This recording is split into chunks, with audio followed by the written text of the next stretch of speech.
A very good evening to all. आज इस video में हम बात करेंगे कुछ इंपॉर्टेंट क्वेश्चंस की जो आपके assistant professor, government degree college lecturer, PGT और नेट के एग्ज़ाम में भी आपको हेल्पफुल होंगे। मोस्टली क्वेश्चंस आपके प्रीवियस एग्ज़ाम में पूछे जा चुके हैं और आगे के एग्ज़ाम में भी आपके लिए बेनिफिशियल होंगे। चलिए हम बात करते हैं। हमारा आज का पहला क्वेश्चन है यहाँ पर, Skinner's operant conditioning less emphasis on. Skinner का क्रिया प्रसूत अनुबंधन का सिद्धांत महत्व देता है किसके ऊपर? परसेप्शन प्रत्यक्षीकरण, ऑप्शन बी कॉन्सेप्शन प्रत्ययीकरण, ऑप्शन सी रीइंफोर्समेंट पुनर्बलन, ऑप्शन डी कॉग्निशन। तो स्किनर का जो क्रिया प्रसूत का सिद्धांत है या आपका ऑपरेंट कंडीशनिंग थ्योरी है वो एम्फेसिस करती है आपके पुनर्बलन के ऊपर, इसलिए हम इसको पुनर्बलन का सिद्धांत भी बोलते हैं। तो आपका यहाँ पर ऑप्शन सी करेक्ट हो जाएगा, रीइंफोर्समेंट। मतलब Skinner's operant conditioning less emphasis on reinforcement या स्किनर का क्रिया प्रसूत सिद्धांत पुनर्बलन के ऊपर बल देता है। हमारा सेकंड क्वेश्चन यहाँ पर रहेगा, unconscious structure of personality can be revealed bye. व्यक्तित्व के अचेतन संरचना का अध्ययन किसके द्वारा किया जाता है या वो कौन सी टेक्निक है जिसके थ्रू हम अनकॉन्शियस स्ट्रक्चर ऑफ पर्सनालिटी को मेज़र करते हैं? सब्जेक्टिव टेक्निक आत्मनिष्ठ विधि के द्वारा, ऑब्जेक्टिव टेक्निक वस्तुनिष्ठ विधि के द्वारा, प्रोजेक्टिव टेक्निक प्रक्षेपण विधि के द्वारा, या ऑप्शन डी आपका सोशियोमेट्रिक टेक्निक समाज मितीय तकनीकी के द्वारा। तो आपको यहाँ पर बताना है कि अचेतन संरचना का अध्ययन किसके द्वारा किया जा सकता है। तो आपका यहाँ पर ऑप्शन थर्ड करेक्ट रहेगा, प्रोजेक्टिव टेक्निक या जिसको हम बोलते हैं प्रक्षेपी विधियाँ। इसमें क्या होता है, हम व्यक्ति के सामने या किसी पर्सन के सामने इस तरह के सिचुएशन को क्रिएट करते हैं कि वो अपने एक्सपीरियंसेस, अपनी पर्सनालिटी को व्यक्त करता है और उसके आधार पर हम उसके अनकॉन्शियस स्ट्रक्चर ऑफ पर्सनालिटी को मेज़र कर सकते हैं। हमारा आज का थर्ड क्वेश्चन है यहाँ पर, Ebbinghaus had done the pioneering experiment on. Ebbinghaus का उत्कृष्ट प्रयोगात्मक कार्य है या अग्रणी प्रयोगात्मक कार्य कौन सा है? परसेप्शन प्रत्यक्षण, इमोशन संवेग, मेमोरी स्मृति, ऑप्शन डी थिंकिंग या चिंतन। तो एबिंगहॉस जाने जाते हैं स्मृति के ऊपर वर्क करने के लिए या मेमोरी के ऊपर इन्होंने अपने एक्सपेरिमेंट किए हैं या मेमोरी के कॉन्सेप्ट को इन्होंने बहुत ज़्यादा एक्सप्लोर किया है, एलेबोरेट किया है। तो आपका यहाँ पर ऑप्शन सी करेक्ट होगा, एबिंगहॉस का जो उत्कृष्ट कार्य है या जिसमें ये पायनियर हैं वो क्या है आपका? मेमोरी। यहाँ पर हमारा क्वेश्चन नंबर 4 रहेगा, temperament of ectomorphy type personality is called. Ectomorphy प्रकार के व्यक्तित्व की चित्त प्रकृति को कहा जाता है। यहाँ पर टेम्परामेंट की बात हो रही है। जो एक्टोमॉर्फी होते हैं उनका जो टेम्परामेंट होता है वो किस तरह का होता है? बिसरोटोनिया, सोमेटोटोनिया, सेरिब्रोटोनिया और मेसोमॉर्फ। तो आपका यहाँ पर ऑप्शन से करेक्ट होगा, सेरिब्रोटोनिया। इसमें क्या होता है, जो पर्सनालिटी जो होता है, जो टेम्परामेंट आपका होता है या चित्त प्रकृति होती है, ऐसे व्यक्ति अकेले में रहना पसंद करते हैं, शाय नेचर के होते हैं, लोगों से कम मिलना जुलना पसंद करते हैं और ये लोग संकोच करते हैं या शाय नेचर के होते हैं या अपनी बातों को बोल नहीं पाते हैं और इनको नींद जो आती है या स्लीपिंग में बहुत ज़्यादा रहते हैं, इनको बहुत जल्दी नींद आती है, डे ड्रीमिंग भी इनमें पाई जाती है। एक्टोमॉर्फी, मेसोमॉर्फी और आपका एंडोमॉर्फी ये पर्सनालिटी की टाइप थ्योरी है जो दी गई है किसके द्वारा? सेल्डन के द्वारा, जो उन्होंने 1940 में या 1940 में शरीर गठन के आधार पर दी थी, जिसको हम क्या कहते हैं? सोमैटोटाइप सिद्धांत भी बोलते हैं। क्वेश्चन नंबर 5 है हमारा यहाँ पर, word association test of personality study was introduced by. व्यक्तित्व अध्ययन का शब्द सहचर्य परीक्षण किसके द्वारा शुरू किया गया था? Option A Allport, option B Freud, option C Hermann Rorschach, option D Jung. तो आपका व्यक्तित्व अध्ययन का शब्द सहचर्य परीक्षण या word association test of personality वो दिया गया था जुंग के द्वारा, ठीक है। तो आपका यहाँ पर ऑप्शन डी जुंग करेक्ट होगा। नेक्स्ट क्वेश्चन की हम बात करते हैं। The movement of mental hygiene started by, मानसिक स्वास्थ्य आंदोलन की शुरुआत की गई है किसके द्वारा? C.L. पियर्स के द्वारा, विलियम जेम्स के द्वारा, क्लिफोर्ड बियर्स के द्वारा, या आपका जेम्स डी पेज। तो आपको यहाँ पर बताना है कि जो मेंटल हाइजीन का कॉन्सेप्ट है या the movement of mental hygiene किसके द्वारा स्टार्ट किया गया है। तो ऑप्शन सी करेक्ट होगा आपका यहाँ पर C.W. बियर्स, या जिनको हम क्लिफोर्ड बियर्स के नाम से भी जानते हैं। तो यहाँ पर आपका ऑप्शन सी करेक्ट होगा, C.W. बियर्स, जिन्होंने the movement of mental hygiene या मानसिक स्वास्थ्य आंदोलन की शुरुआत की है। अगला क्वेश्चन है आपका, who gave person centred theory, या व्यक्ति केंद्रित सिद्धांत किसके द्वारा दिया गया है। यहाँ पर पर्सनालिटी की थ्योरी की बात हो रही है। Who gave the person centred theory, Watson के द्वारा दी गई है, कार्ल रोजर्स के द्वारा दी गई है, स्किनर या किलपैट्रिक। तो व्यक्ति केंद्रित सिद्धांत या पर्सन सेंटर्ड थ्योरी का जो कॉन्सेप्ट दिया है वो दिया है कार्ल रोजर्स के द्वारा। तो आपका यहाँ पर ऑप्शन भी करेक्ट हो जाएगा। ये पर्सनालिटी में थ्योरी दी गई है क्या, व्यक्ति केंद्रित सिद्धांत, जो कि दिया गया है सर कार्ल रोजर्स के द्वारा। नेक्स्ट क्वेश्चन है हमारा,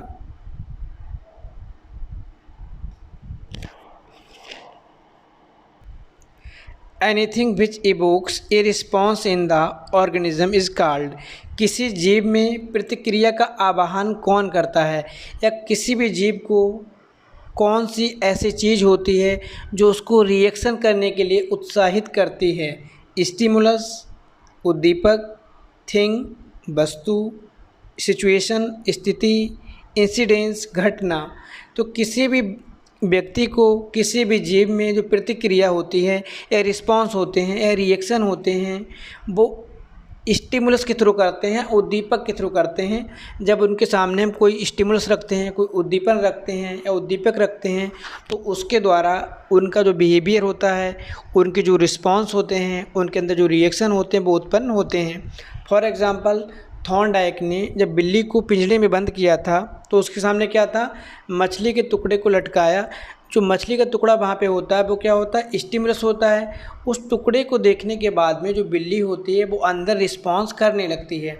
तो वहाँ पर क्या होता है, किसी भी स्टिमुलस को देखने के बाद हम रिस्पॉन्स करते हैं, हम रिएक्शन करते हैं, तो वो चीज़ क्या होती है, वो उद्दीपक होती है आपकी। तो आपका यहाँ पर ऑप्शन ए करेक्ट हो जाएगा, anything which evokes a response in the organism is called stimulus. किसी जीव में प्रतिक्रिया का आवाहन करना, ठीक है, कौन करता है, उद्दीपक करता है। उद्दीपक के थ्रू हम किसी प्रतिक्रिया को जन्म देते हैं। नेक्स्ट क्वेश्चन है हमारा, यहाँ पर क्वेश्चन है आपका गार्डनर का, जो कि आपका मोस्ट इम्पॉर्टेंट क्वेश्चन रहता है सीटेट के लिए, यूपीटेट के लिए और आपका एनटीए नेट जेआरएफ के एग्ज़ाम में भी। तो इस क्वेश्चन की हम बात करते हैं, Gardner's multiple intelligence which one of the following is not an intelligence. Gardner की बहुबुद्धि सिद्धांत में निम्न में से कौन सी बुद्धि नहीं है। जो गार्डनर ने बुद्धि के प्रकार दिए हैं, ठीक है, सिद्धांत में टाइप्स दिए हैं, उनमें से कौन सा टाइप्स यहाँ पर नहीं है। पहला आपका लिंग्विस्टिक इंटेलिजेंस, शाब्दिक बुद्धि, या जिसको हम भाषाई बुद्धि भी बोलते हैं। ऑप्शन बी कल्चरल इंटेलिजेंस, जिसको हम बोलते हैं सांस्कृतिक बुद्धि। ऑप्शन सी इंटरपर्सनल इंटेलिजेंस, अंतर व्यक्तिक बुद्धि। ऑप्शन डी नेचुरलिस्ट इंटेलिजेंस, प्राकृतिक बुद्धि या प्रकृतिवादी बुद्धि। तो जो गार्डनर की मल्टीपल इंटेलिजेंस थ्योरी है, देखो वहाँ पर बात होती है लिंग्विस्टिक इंटेलिजेंस की या वर्बल इंटेलिजेंस की, वहाँ पर बात होती है इंटरपर्सनल इंटेलिजेंस की, और वहाँ पर बात होती है नेचुरलिस्ट इंटेलिजेंस की। और जो आपका कल्चरल इंटेलिजेंस है, इसकी बात गार्डनर ने नहीं की है। तो आपका यहाँ पर ऑप्शन भी करेक्ट हो जाएगा, कौन सा, कि गार्डनर की बहुबुद्धि सिद्धांत में सांस्कृतिक बुद्धि को स्थान नहीं दिया गया है या इसकी बात नहीं की गई है। हमारा 10वां क्वेश्चन है, detail and in depth study of a person. किसी व्यक्ति का विस्तृत एवं गहन अध्ययन किया जाता है कौन से मेथड में, case study, questionnaire, experiment, observation. जीवन गाथा अध्ययन, प्रश्नावली, प्रयोग, निरीक्षण।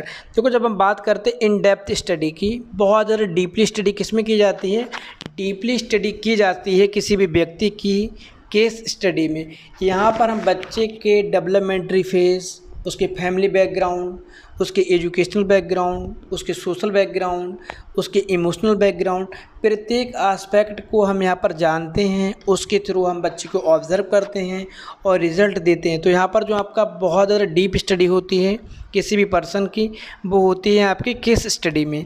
तो आपका यहाँ पर ऑप्शन ए करेक्ट हो जाएगा। Detail and in depth study of a person is called case study. Next question number 11 है हमारे यहाँ पर। The concept of intelligence cogent pass given by, बुद्धि लब्धि का संप्रत्यय किसने दिया है। क्वेश्चन को आप लोग ध्यान देंगे, यहाँ पर बुद्धि लब्धि के कॉन्सेप्ट को पूछ रहा है या जो आपका the concept of intelligence cogent की बात हो रही है या फार्मूला की बात नहीं हो रही है। तो बुद्धि लब्धि का जो प्रत्यय किसके द्वारा दिया गया है, बिनी के द्वारा, टर्मन के द्वारा, बैचलर के द्वारा या स्टर्न के द्वारा। तो जो आपका कॉन्सेप्ट ऑफ इंटेलिजेंस कोजेंट है वो दिया गया है स्टर्न के द्वारा, ठीक है। विलियम स्टर्न ने IQ का कॉन्सेप्ट दिया है या बुद्धि लब्धि का संप्रत्यय स्टर्न के द्वारा दिया गया है। तो ऑप्शन डी आपका यहाँ पर करेक्ट हो जाएगा। इसके बाद नेक्स्ट क्वेश्चन हमारा है an effective leader is one who. यहाँ पर बात हो रही है एक प्रभावशाली नेतृत्व करने वाला कौन होता है। क्रिएट चेंजेस, जो परिवर्तन लाता है। डायरेक्ट चेंज, जो प्रत्यक्ष रूप से चेंजेस करता है, परिवर्तन लाता है, ठीक है। ट्रांसफॉर्म अदर्स, दूसरों को चेंज करना। या तीसरा आपका हो जाएगा इंस्पायर्स अदर। तो यहाँ पर जो राइट रिस्पॉन्स आपका होगा, एक इफ़ेक्टिव लीडर वो है जो दूसरों को प्रभावित करता है अपनी बातों से। तो ऑप्शन डी आपका यहाँ पर करेक्ट हो जाएगा, inspires others. Next question number 13 है हमारा। Includes data concerning the family background and educational development.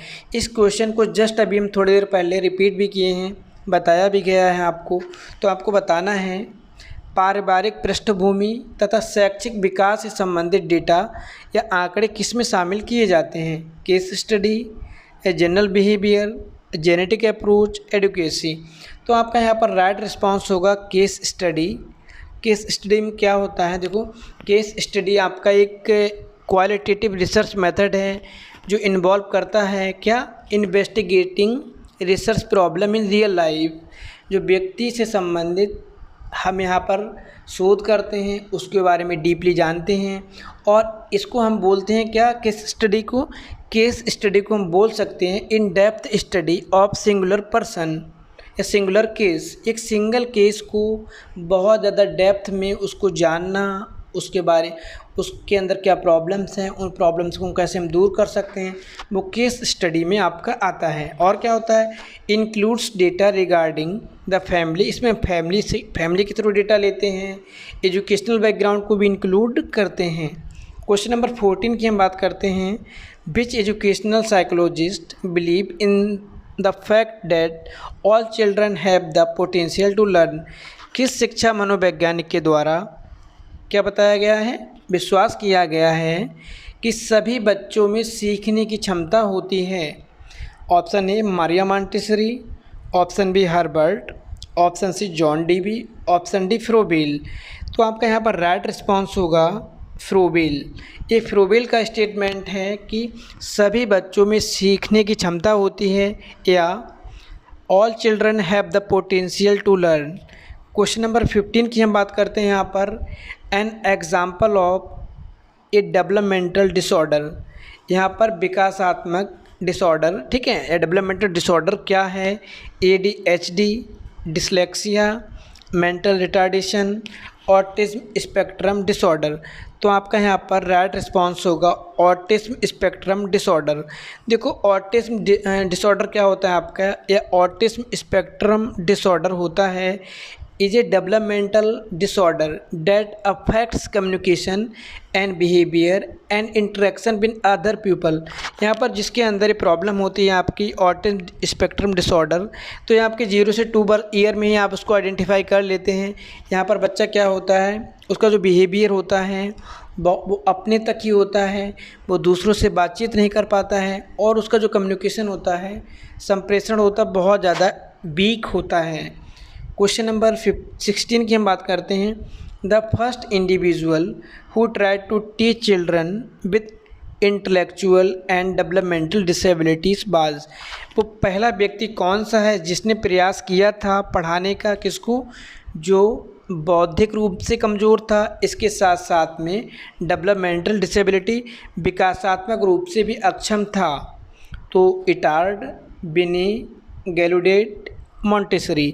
तो इसका श्रेय जाता है इटार्ड को, जिन्होंने सबसे पहले इंटेलेक्चुअल डिसेबिलिटी और आपके डेवलपमेंटल डिसेबिलिटी के बच्चे को पढ़ाने का प्रयास किया था। क्वेश्चन नंबर 17 की हम बात करते हैं। Which of the following is not considered a tool for formative assessment. यहाँ पर बात हो रही है फॉर्मेटिव असेसमेंट की, संकलनात्मक मूल्यांकन की। कौन से टूल को हम यूज़ नहीं कर सकते हैं या नहीं जाना जाता है। ओरल टेस्ट क्वेश्चन, देखो जो फॉर्मेटिव असेसमेंट होता है आपका, जब हम क्लासरूम इन्वायरमेंट में होते हैं, टीचिंग कर रहे होते हैं, तो हम बीच बीच में बच्चों का फीडबैक लेते हैं। हम जानने की कोशिश करते हैं कि बच्चों ने कितना गेन किया है, बच्चे हमारे लर्निंग आउटपुट क्या है। हम अपने प्रोसेस को चेक करते हैं, उसको हम बोलते हैं फॉर्मेटिव असेसमेंट। जब प्रोसेस कंप्लीट होने के बाद में अगर हम बच्चों को जानते हैं बच्चे कितना सीखे हैं, तो वो आपका क्या होता है, वो आपका होता है समेटिव। समेटिव का मतलब क्या होता है, जब हम सेमेस्टर के लास्ट में या एनुअल एग्ज़ाम के रूप में जब हम बच्चे की अचीवमेंट लेवल को जानते हैं, बच्चे ने कितना सीखा, वो होता है आपका समेटिव। समेटिव के बाद में हम बच्चे को रेमेडियल ट्रीटमेंट नहीं दे पाते हैं। क्यों? क्योंकि उसके बाद हमको सीधे रिजल्ट ही मिलता है कि बच्चा फेल है या टॉप किया है। लेकिन जब हम बात करते हैं फॉर्मेटिव असेसमेंट में, तो ये प्रोसेस है, यहाँ पर हम प्रोसेस को चेक करते हैं कहीं पर कोई फॉल्ट तो नहीं है, बच्चे का फीडबैक क्या है, बच्चा किस गति से सीख रहा है। तो आपका यहाँ पर ये होता है फॉर्मेटिव। तो फॉर्मेटिव में देखो ओरल क्वेश्चन भी यूज़ होते हैं, आपके असाइनमेंट भी यूज़ होता है, प्रोजेक्ट भी यूज़ होता है। एमसीक्यू को हम यहाँ पर कंसीडर नहीं करेंगे। क्यों? क्योंकि एमसीक्यू को हम कंसीडर करेंगे समेटिव एग्ज़ाम में। क्वेश्चन नंबर 18 की हम बात करते हैं। The basic foundation of physical, mental and personality development are laid in the period of. यहाँ पर बात हो रही है शारीरिक, मानसिक और व्यक्तित्व का विकास किस अवस्था में बच्चे का बेस मिलता है, किस अवस्था से प्रारंभ होना स्टार्ट होता है। ठीक है, तो आपका एडल्टहुड, एडोलेसेंस, चाइल्डहुड, इन्फेंसी। तो जो बेसिक फाउंडेशन है क्रिएट होता है, फ्रेम होता है कब, किसका, फिजिकल, शारीरिक, मेंटल, मानसिक और पर्सनालिटी व्यक्तित्व का। ठीक है, तो वो होता है आपके चाइल्डहुड स्टेज में या बाल्यावस्था में। क्वेश्चन नंबर 19 की हम बात करते हैं। The oldest method of psychology is introspection, observation, case study, clinical method. तो सबसे ज़्यादा प्राचीन, सबसे ज़्यादा ओल्ड जो मेथड है आपका वो है इंट्रोस्पेक्शन, जिसको हम बोलते हैं अंतर्दर्शन रिपोर्ट या विधि, या आत्मनिरीक्षण विधि, जिसको कौन दिया है, विलियम वुंड और उनके शिष्य टिचनर के द्वारा दी गई है। यहाँ पर क्या होता है, जो सब्जेक्ट होता है प्रयोज्य और जो इन्वेस्टिगेटर होता है वो एक ही व्यक्ति होता है। तो आपका यहाँ पर हो जाएगा इंट्रोस्पेक्शन। इसके बाद लास्ट क्वेश्चन है हमारा, the FQLS developed by Turnbull and Turnbull. क्या है इसका meaning? A major improvement in child's behaviour, define and measures a family's quality of life, measure the child's progress in school, evaluate the quality of child's teacher. तो इसका full form जो होता है, ठीक है, टर्नबिल के द्वारा जो दिया गया है, define and measure a family's quality of life. तो यहाँ पर हमने 20 मोस्ट इम्पॉर्टेंट क्वेश्चंस को डिस्कस किया है एजुकेशनल साइकोलॉजी से, जो आपको हेल्पफुल हो गए एजुकेशन पीजीटी के एग्ज़ाम में, NTA NET JRF के एग्ज़ाम में, और जो हमारे बीएड और एमएड के स्टूडेंट्स हैं उनको भी बहुत ज़्यादा बेनिफिशियल होंगे। नेक्स्ट वीडियो में हम बात करेंगे कुछ और इम्पोर्टेंट क्वेश्चंस के साथ में। तब तक के लिए थैंक यू।